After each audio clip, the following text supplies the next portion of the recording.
Sir, you have the floor to share your insights. Parang way forward po. Ano po yung mga gagawin natin para maging strengthen yung ating coalition? UPI. Marami po dito nakakaalam, mga kasama natin dati. Matagal na po ang People's Initiative natin, way back ng pandemic. Ang UPI po ang nagpatigil ng ating illegal lockdowns at saka yung sa pagpapakuna. At tayo po ay nakasama doon sa ating Quadcom hearing, yung pinatunayan natin, yung 400,000 excess deaths, yung mga nasobra sa booster shots. So pinatigil ito ng Supreme Court, pinatigil rin sa Senado. At tayo rin po yung namagitan noong nagkaroon ng maimbong siege between sa pwersa ng ating military at ng ating kapatid sa MNLF si Commander Pando Mutiasa. Wala pong gustong tumulong sa kanila, bumabaron. Alam natin, laban politika yon. Pero po ang People's Initiative natin ng Indigan, bumaba kami ron, paalam kami sa Armed Forces, sa PNP. At pinag-uusap ko po yung ating mga kapatid na commander ng MNLF sa loob ng 11 Infantry Division under kay Major General, kay General Bong Patrimonio. At nandun rin po yung RD natin that time si Colonel Narsing Paragas. At pagkatapos ng meeting sa 11 Infantry Battalion, Division, pumunta naman kami sa kampo mismo ng MNLF, kampo ni Brother Pando Mutiasa. Para magkaintindihan, magkaunawaan, at sabi ko sa kanila, nagpapatayan tayo dahil sa utos ng politiko, iwasan natin kasi pwede namang hindi magkagulo kasi may mga namatay that time. So tayo rin ang nagbantay ng eleksyon, before, during, after. At ito yung laban natin ang pinakamatindi. Para po maunawaan ng lahat yung bumabatikos po kay Major General Romy Pugis na sinasabi, diehard supporter siya ni Duterte. Actually po, magkasama po kami doon sa BBM 2.0. Kami po yung nag-create ng mahabang caravan na nag-meet yung Sara supporter dyan sa Quezon Memorial Circle. At yan nabuo yung 7 kilometers caravan na tinawag natin na BBM Sara 2.0. Ang presidente po niyan si Major General Romy Pugis. Way forward. Ang gusto ko pong i-share sa inyo, kahit na sumuport na kami kay BBM that time, may nakita kaming malaking pagkakamali. So hindi naman pwede, dahil tumulong tayo na naupo sila, hindi naman pwedeng manahimik tayo at hindi natin pwedeng sabihin yung nakikita natin mali. Yan po ay hindi, ang tawag ng iba, umiepal tayo. Hindi po, yan po ay responsibilidad natin. Responsibilidad po ng bawat isa yan. Kaya sinimulan po namin lahat ng People's Initiative ni Unite, ni General Romy Pugis at nabuo yung United People's Initiative na ang lahat ng mga convenor nito is mga retired generals. Napakarami po, 1,000 mahigit po ito, mga retired PNP and military personnel. At may mga active rin po, hindi lang sila lumalabas dahil active pa rin siya. Ngayon po, nandito po kayo, ako po ay supporter po ako. Ako po ay nabasbasa ni Chairman Bismari na maging peace advocate ng MNLF. So, ginampanan ko po yung aking tungkulin sa abot ng aking mga kaya. At alam po natin ang problema sa bansa. Ako'y sumasaludo kay Brother Alan Balami dahil binanggit niya yung history kanina. Napaka-importante po nito na maintindihan natin saan tayo patungo at paano tayo mananalo. Yun po yung, kaya po kayo nagpilit na umattend rito kahit may meeting kami kanina. Sabi ni Brother Alan Ismael, attend tayo para suportahan. At pasensya na po kayo. Inimbitahan po namin si Congressman Lian Leviste. Alam ko busy siya at si Congressman Kiko Barsaga, magkausap kami nakaraang gabi. So ewan ko kung makakahabol yung dalawa. Sana makarating sila para makita nila itong ating mga kaibigan na dumalo rito. Way forward po. Bigyan niyo lang po ako ng 3 minuto para may discuss ko sa inyo.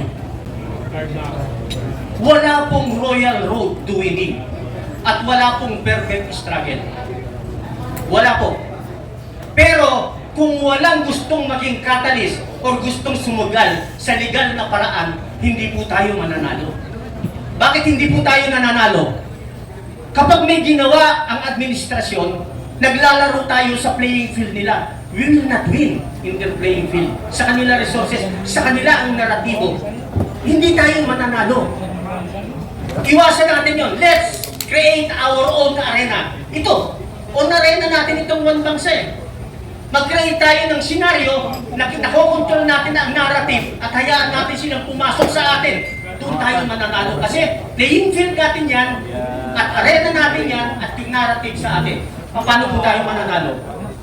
Ang mga active PNP, active military gusto nang magwala. Pero hindi nila magawa dahil marami silang kakaharapin kapag sila ang namuna. EDSA 1, EDSA 2, na bago ba tayo? Ngayon, darating na naman. Sasabihin nila, EDSA 3. Forgive me po for saying this. Mahal natin ang lahat ng politiko na nagmamahal sa taong bayan. Kagaya ni PRRD at susundan ng kanyang mga anak. Alam ng karamihan yan, normal lang na may bumatikos kasi politika yan eh. Hindi lahat makukuha mo. Hindi lahat ng perception mahahatak mo. So, normal yan. Huwag ka tayong mag-alala na may bumabatikos sa kanila.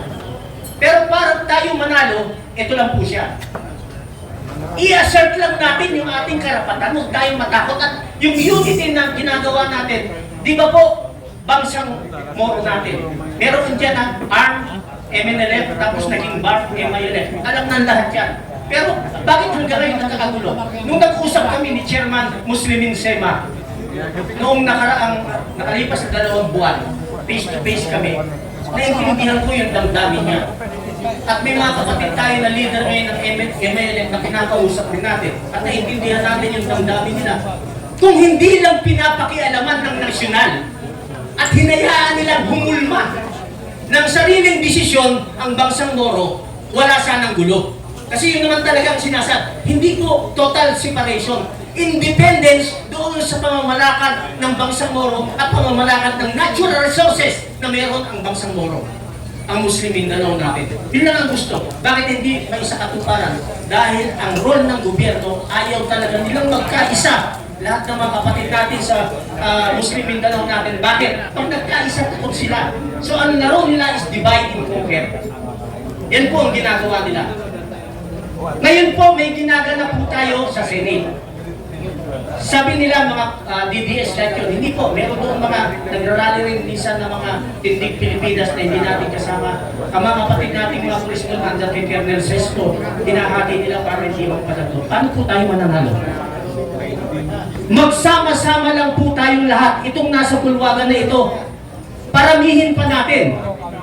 Magsama-sama tayo lahat. At alam ko, 1, 2, 3, malalaking paksyon ng ating relihiyon susuporta sa atin. Maniwala po kayo sa sinasabi ko. Tapusin natin po ito ng mabilis. Ang daming problema ng bansa, ang daming grupo. Bakit? Ang dami nating gustong ipanalo, hindi tayo nananalo. Kasi ang galaw natin, hiwa-hiwalay. Hindi po ba ang problema natin ngayon, Presidente? Aminin na po natin yan. Siya ang problema ngayon. Hindi pwedeng wala siyang alam sa lahat ng nangyayari, sa lahat ng nakawan. Hindi po pwedeng hindi niya alam. May kamay po siya yan. So ano yung mapayapang pamamaraan? 1 milyon sa Mindanao, 1 milyon sa Visayas, 1 milyon sa Luzon. Lalabas ang mga active military. Mananalo ang taong bayan. Legal po yun. Walang armstone. Yun lang po ang hinihintay ng ating military. Yan po is common sense. Yan po ang big challenge sa atin. Paano tayo bubuo ng 1 milyong pwersa sa Mindanao, 1 milyong pwersa sa Visayas, at 1 milyon sa Luzon? Kaya po naman natin eh. Paano natin kakayanin? Pag nakita ng malalaking religious sector, naandyan na ang 100,000. Malamang sa hindi, kukumpas sila para lumabas ang 100,000, 500,000 to 1 million. Dahil pagod na rin sila sa nangyayari sa bansa natin, apektado rin sila. Ganun lang po kasimple, moving forward. Kasi kung ayaw natin gawin sa ngayon yan, maghintay na lang tayo ng 2028.